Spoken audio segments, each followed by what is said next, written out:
especially Attorney General Pam Bondi, who's terrific, Deputy Attorney General Todd Blanche, who is a fantastic legal talent. He really is. He's a great guy, too. And, of course, FBI Director Kash Patel. They have worked so hard on this and other things. Since the start of the administration, the FBI has arrested over 23,000 violent criminals, more than double the number arrested in the final year of the Biden disaster. The FBI has also destroyed or severely disrupted more than 170 organized criminal enterprises and gangs, 1,600 of the most violent gangs, and confiscated over 6,000 illegal firearms. And they've tracked down and arrested and confiscated over 6 wanted list. 4 of the most wanted. Actually, 2 of them were the most wanted fugitives in the world. There's still much more work to be done, which is why the FBI continues to work alongside the Department of Justice, the Department of Homeland Security, and the Department of War to defend. And Pete Hegseth has been fantastic, by the way, on this too, on other things, but on this too, to defend law and order and combat violent crime, arrest illegal aliens, and make American cities the safest in the world. And when I campaigned, I talked about crime, but I never knew that we were going to get into it like we did. You know, I mean, I used to watch these cities with the murders.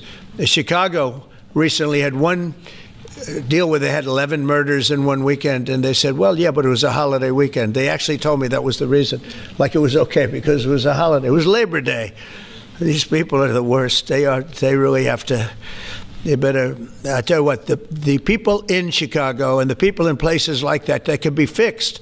At some point, it gets to where you can't fix it anymore. It's too far gone. And we have some cities like that.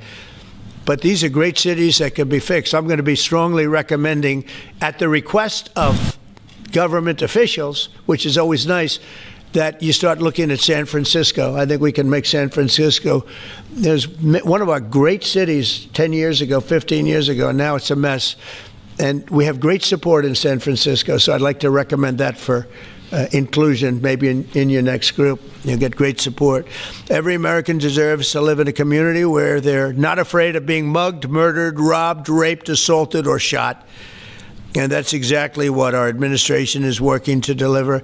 I didn't realize I was going to make this such a big factor in the administration. I didn't really campaign. I campaigned on crime, but I never thought we'd go into every city and take a really safe city that we've all been living with for years and make them safe. And now it's like a passion for me, and it's a passion for the people behind me. So I didn't get elected. I did get elected for crime, but I didn't get elected for what we're doing. This is many, many steps above it. I want to thank Stephen Miller, who's right back in the audience right there.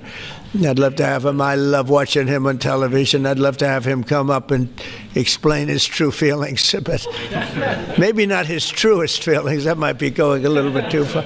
But Stephen, thank you for doing an unbelievable job. And the people of this country love you, I'll tell you, and they love what you say about crime and stopping crime.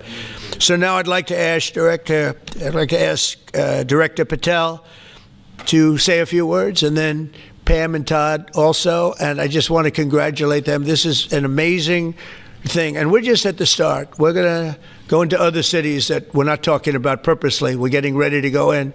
And when they go in, like Kash as an example told me that people didn't even know, 5 months ago they went into Chicago, and they started doing a lot of work in Chicago, and we brought the numbers down a little bit, and but that really was just preparatory work for what we're going to do with the surge. We're going to have a surge of strong, good people, patriots, and they're going to go in, they straighten it all out. So a lot of these cities we're already working on, but we don't do it with a big flavor. But in a little while, you're going to see some numbers that you're not going to believe. And I think you'll probably start with Memphis, because I'm hearing the numbers are much quicker than we even thought possible. But again, D.C. it speaks for itself. Chicago is going to be okay. We're going to save Chicago. And I told you, and I told them, a very respected man, the head of the Union Pacific, said, "Sir, save Chicago. It can be saved." And the way he said it, it was like, can you believe it? We're trying to save Chicago. But I understood exactly what he wants, and that's what we're going to do. We're going to save all of our cities, and we're going to make them essentially crime-free. like other countries, have crime-free.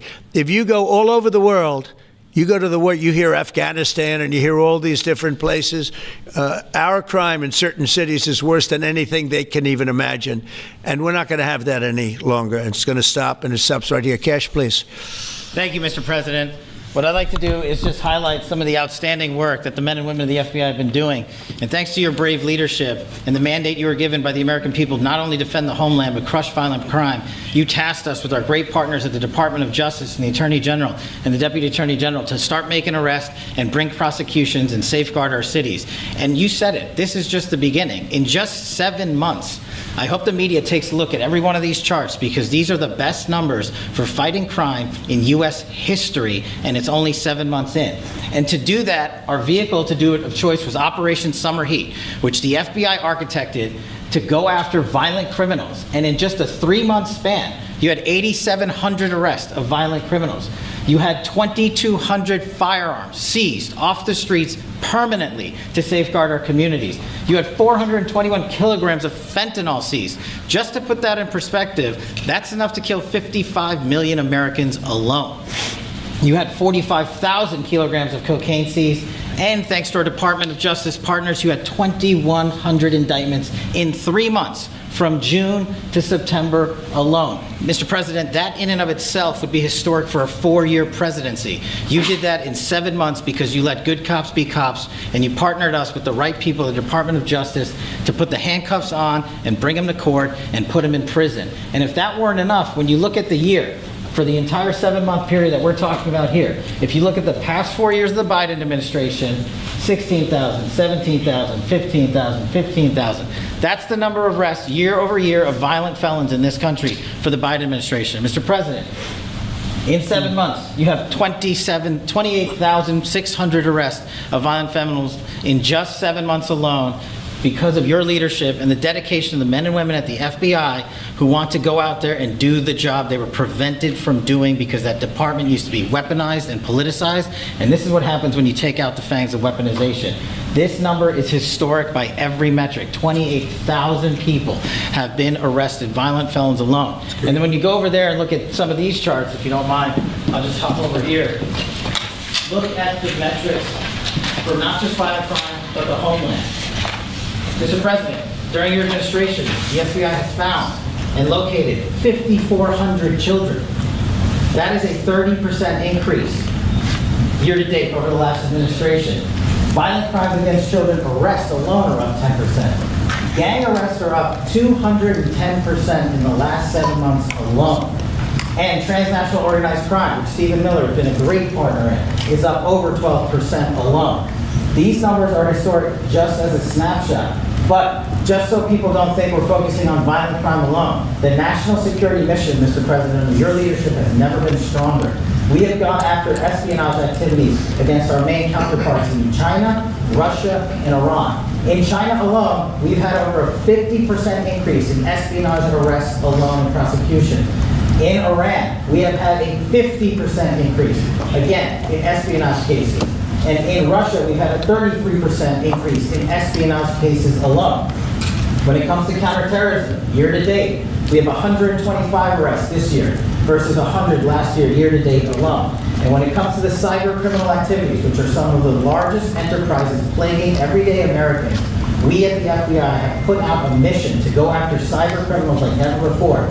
Last year, they had in total 191. This year, you already have 252 arrests.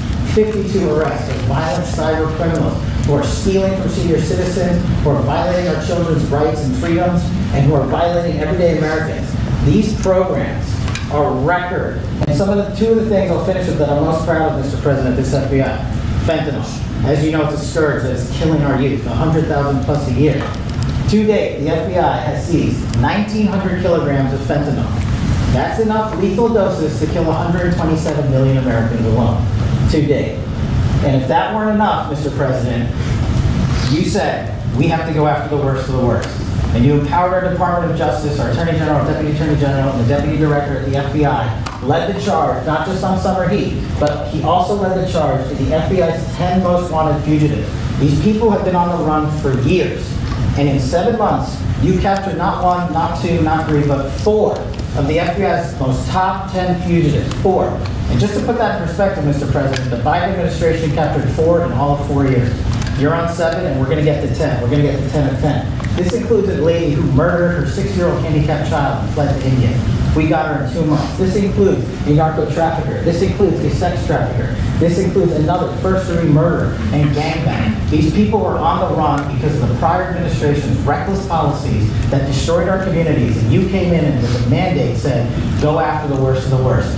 This is just the beginning. This is what happens when you let good cops be good cops at the FBI. Mr. President, I just want to thank you for your incredible leadership, our great partnership with prosecutors who know how to bring cases and make sure these arrests stick. And that's what the Attorney General and the Deputy Attorney General have led the charge across this country. Because arrests without prosecutions are meaningless. We are deterring criminals from doing this activity.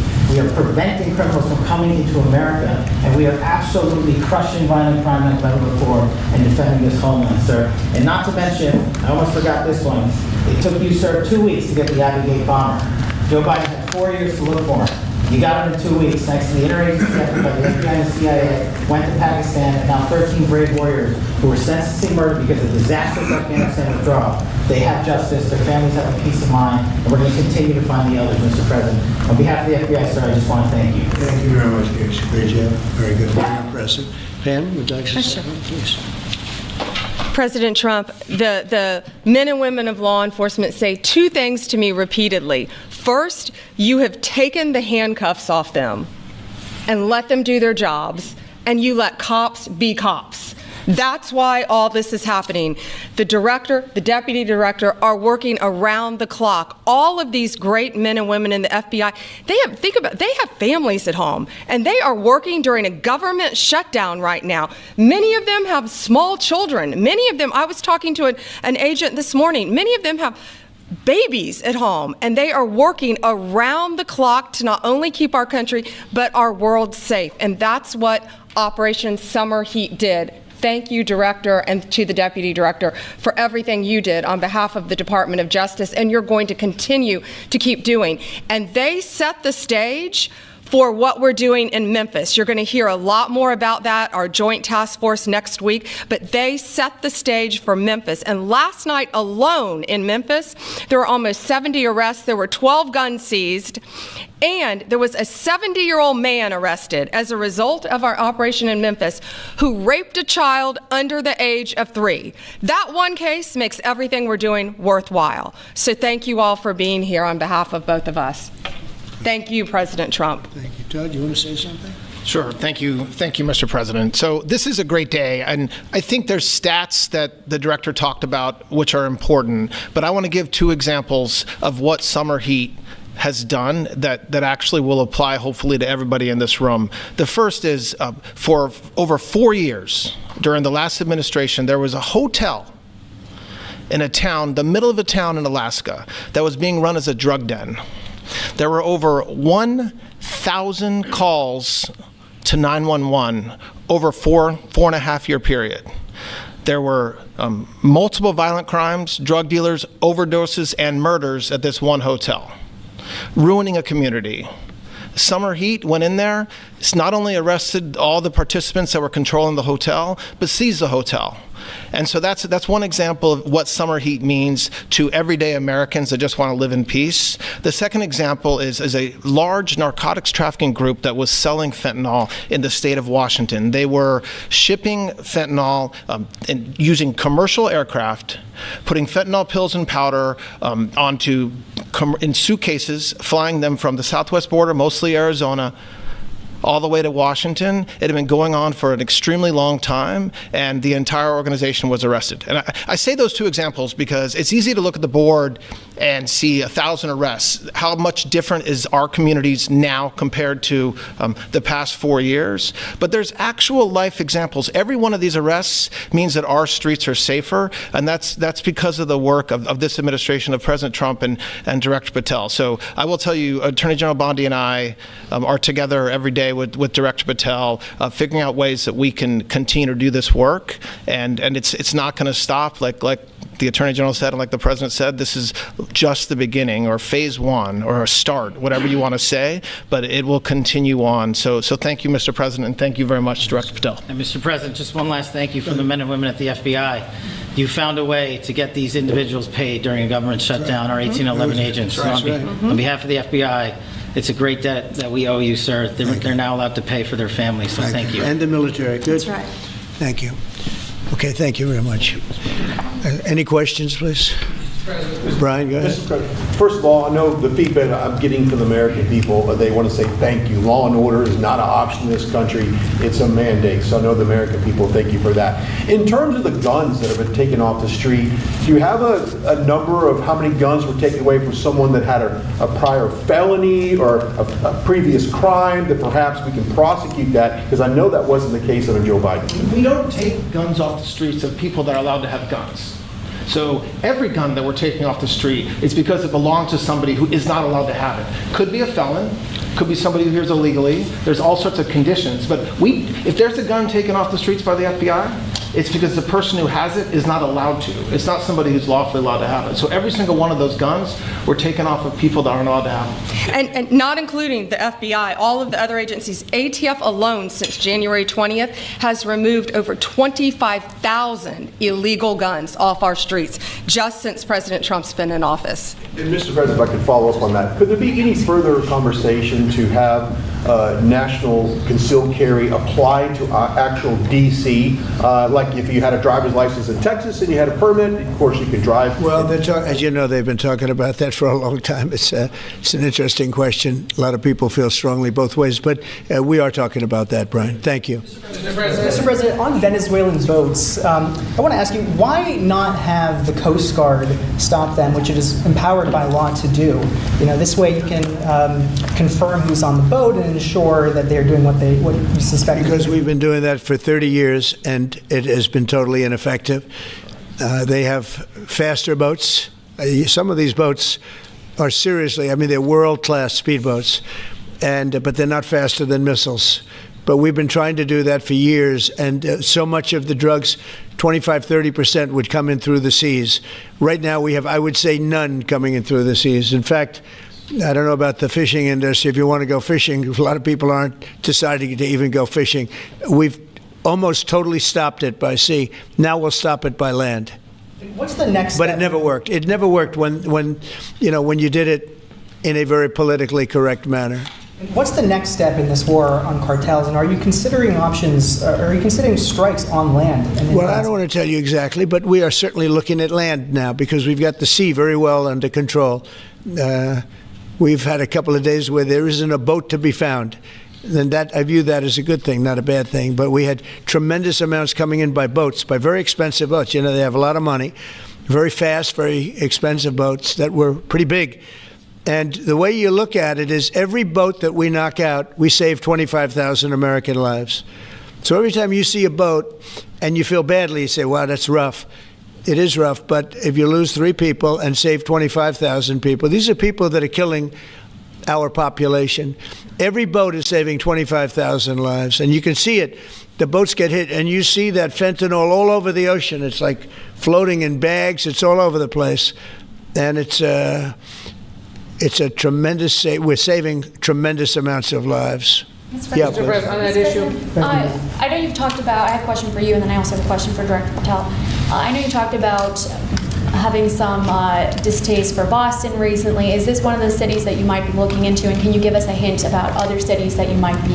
You're saying for where? For where? For Boston. Yeah, well, Boston has a bad mayor who at least is a reasonable IQ person. You know, most of them are low IQ.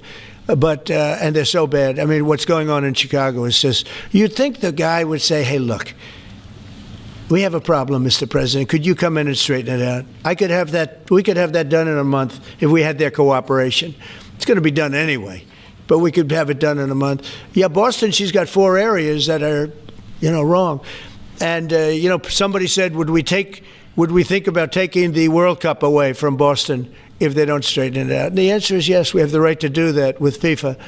So if we think that LA is going to be bad, or we think that applies a little bit to the Olympics too, but we'll talk about FIFA first. FIFA is very hot. If we think there's any reason that, whether it's Boston or anywhere else, that they're not doing their job, we're going to take those World Cup games and move them someplace else. Thank you. And then Director Patel, there's been so many conspiracy theories swirling around about the assassination of Charlie Kirk. Do you have any updates for us, especially in light of all the online content that everyone's been talking about? The only thing we deal with at the FBI and the Department of Justice is facts, and we delivered in record speed a manhunt to capture Charlie Kirk's alleged assassin in 33 hours. And if you put that in perspective to Luigi Mangione or the Boston bomber, they took them 5 days and a police officer lost their life in their manhunt. We are running out absolutely every single lead, and the best thing we can do to honor my friend Charlie Kirk's life is to make sure that everyone involved is prosecuted to the full extent of the law, and that's what we're focused on, investigating the facts, not trading in conspiracy theories. Okay?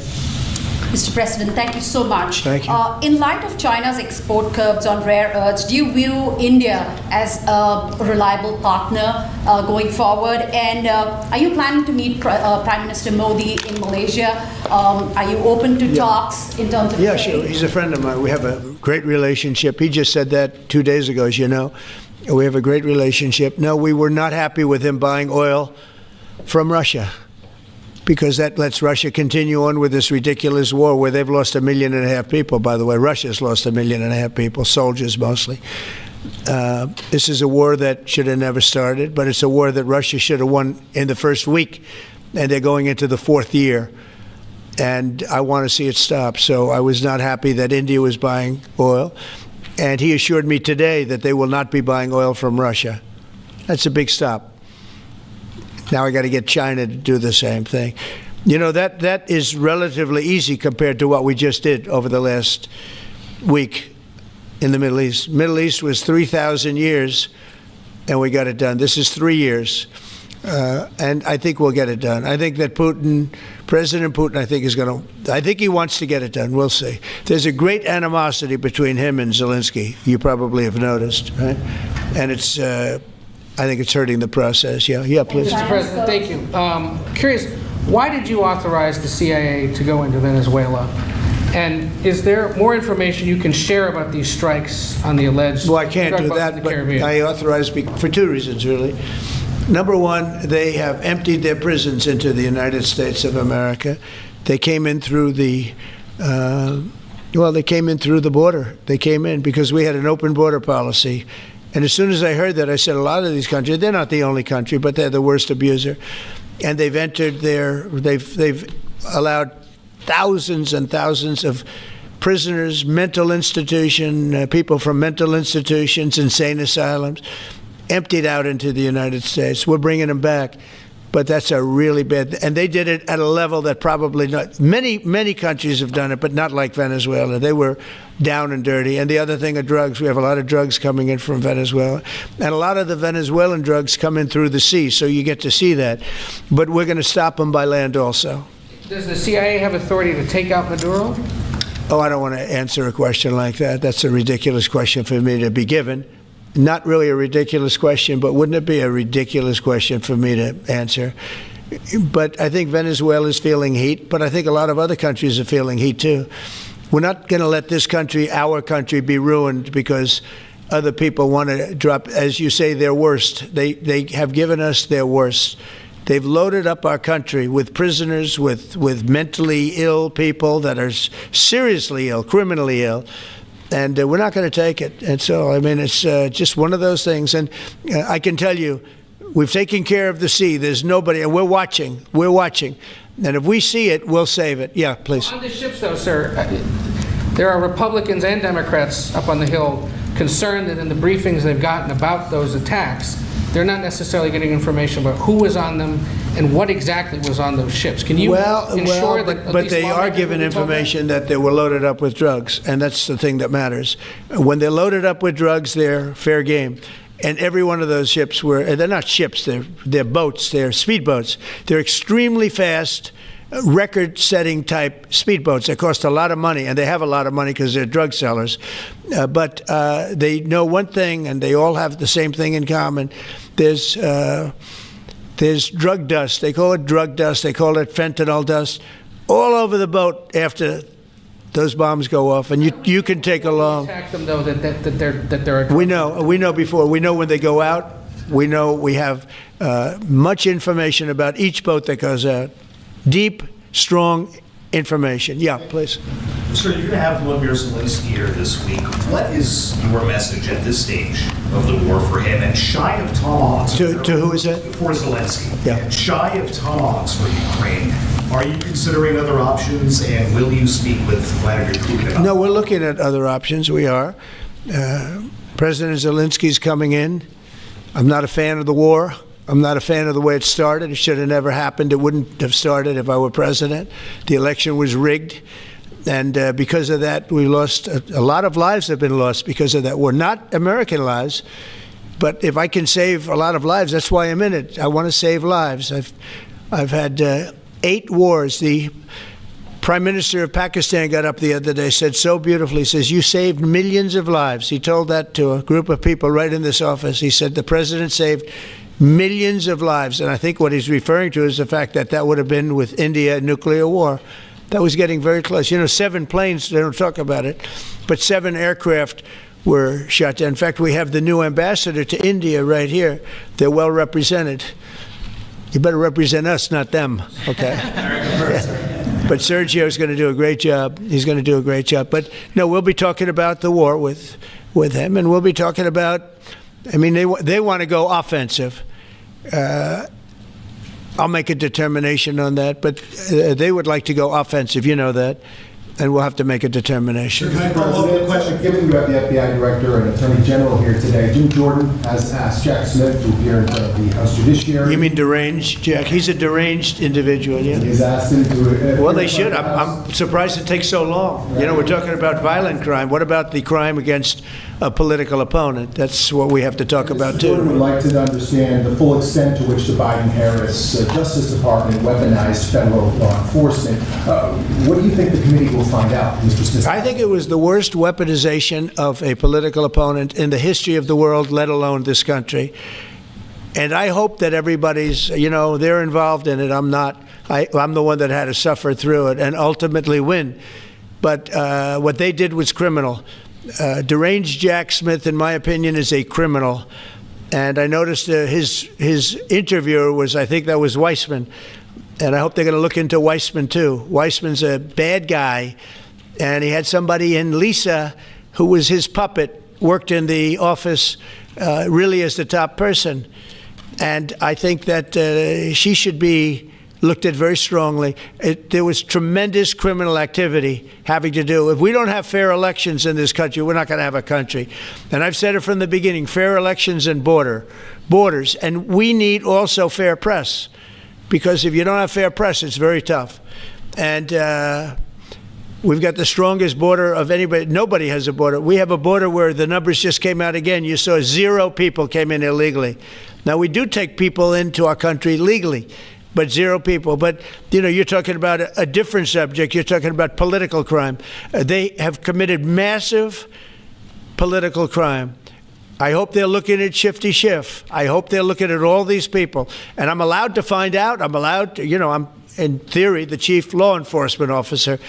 But I have a very good, talented group. This is about something else. But I hope they're looking at political crime because there's never been so much political crime against a political opponent as what I had to go through. They raided my house in Florida. It was an illegal raid. I have a lawsuit that was doing very well. And when I became president, I said, I'm sort of suing myself. I don't know. How do you settle the lawsuit? I'll say, give me X dollars, right? And I don't know what to do with the lawsuit. It's a great lawsuit, and now I won. It sort of looks bad. I'm suing myself, right? So I don't know. But that was a lawsuit that was very strong, very powerful. They raided illegally my house in Florida, Mar-a-Lago. They went through the drawers of my young son. They went through all of the cabinets and drawers of the First Lady. She walked in, she said, wow, what happened? Because she's very meticulous, and this wasn't so meticulous. As she looked into the drawers and she saw everything a mess. It's what they did against a person that just got out of office. And then you look at these corrupt people. You look at Hunter Biden. You look at the signature. As an example, the Europen. I just signed so many different things. An admiral, a 4-star general. I'm signing them left and right, the commissions. And by the way, I want to compliment John Thune and also Mike, our great speaker. But John Thune, all of a sudden I'm getting these things by the hundreds. I was getting one every 2 weeks. It would have been 4 years before you got them in more. You would have had some that didn't even get in, all because of Democrat obstruction. So John Thune did a great job. I must have signed 200 into the administration. We're just about caught up. It's amazing. And so compliments to John. He had to do some things that were very tough to do that he didn't want to do, but he was forced to do it by the Democrats. And as far as the shutdown's concerned, this is a Democrat Schumer shutdown. And he's trying to do it to get relevance back into the party because he's a loser. I've known him all his life. He's always been sort of a loser, but an intelligent one. But I think he's losing IQ points with time. I think that happens. I hope it hasn't happened with me. I know if it did, you guys will let me know about it very quickly. Question on violent crime, sir. Here in D.C., a judge has given the 2 teenagers that beat up ex-Doge staffer Big Balls probation. It's incredible. And no jail time. Is this justice?